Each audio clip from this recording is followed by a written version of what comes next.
ఎడారిలో సెలయేర్లు సెప్టెంబర్ 15వ తేదీ. నా ఉద్యానవనం మీద విసురుడి, దాని పరిమళములు వ్యాపింపచేయుడి. పరమగీతముల గ్రంథం 4వ అధ్యాయం 16వ వచనం. ఆ అధ్యాయంలో కనిపించే సుగంధ ద్రవ్యాల వెనుక చాలా అర్థం ఉంది. అగరు అనేది చేదైన పదార్థం. అది చేదైన పదార్థాల్లో ఉండే మాధుర్యాన్ని గురించి చెబుతూ ఉంటుంది. ఈ చేదు తీయదనం అనుభవించిన వాళ్ళకే అర్థమవుతుంది.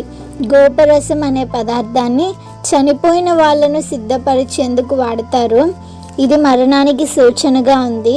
స్వార్థం, గర్వం, పాపం ఒక మనిషి చనిపోయినప్పుడు ఆ హృదయంలో నిండే సువాసనకి ఈ గోపరసం సూచనగా ఉంది. తమ అంతరంగాలపై, వదనాలపై సిలువలోని దీనత్వాన్ని, పవిత్రతను కలిగి ఉండే క్రైస్తవులలో అనిర్వచనీయమైన అందం, ఆనందం ఏదో కదలాడుతూ ఉంటుంది. ఒకప్పుడు వారిలో రాజ్యమేలిన లక్షణం ఏదో ఇప్పుడు నశించిపోయి వారు క్రీస్తు పాదాల వద్ద ఉన్నారనడానికి ఇది ఒక పరిశుద్ధ సాక్ష్యం. విరిగి నలిగిన హృదయాలలో ఉండే ఆకర్షణ, దీన మనసులో నుండి వెలువడే నిశ్శబ్ద సంగీతం, విరబూసిన పూరమ్మపై మంచు బిందువులు నిలిచి దానికి చేకూర్చే వింత శోభ. పరిమళ తైలం అనే సుగంధ ద్రవ్యం వేడి చేయడం వల్ల తయారవుతుంది. అగ్నిజ్వాలల గుండంలో నుండి పైకెగిసే సుగంధ మేఘమే ఈ పరిమళ తైలం.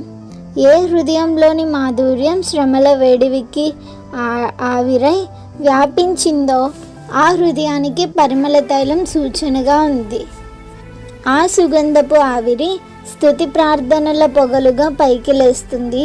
మనం మన హృదయపు పరిమళాన్ని, సౌరభాన్ని, మాధుర్యాన్ని వెలువరిస్తున్నామా? దేవా, నీలోని సౌరభం నా ద్వారా వ్యాపించేలా నన్ను నీతో కలిసి ఉండని. పిట్ట కథ ఒకటి పర్షియా ప్రాంతానిది. మట్టి ముద్ద కథ వినండి. గుమగుమలాడుతూ ఆ ప్రాంతమంతా పరిమళాలు నింపుతూ పరవశింపజేస్తూ కనిపించింది ఓ ప్రయాణికుడికి. ఎవరు నీవు? మేలి ముసుగులో ఉన్న అత్తరు పన్నీరువా? సామర్కాండు సంపెంగ నూనెవా?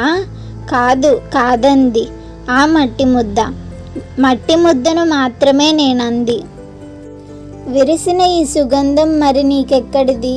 విప్పు చెబుతా వినండి ఈ వింత రహస్యం. విరబూసిన గులాబీతో చేశాను స్నేహం. చిత్రం ఈ చిన్న కథ. షారోను గులాబీతో కలిసి ఉండేవారు.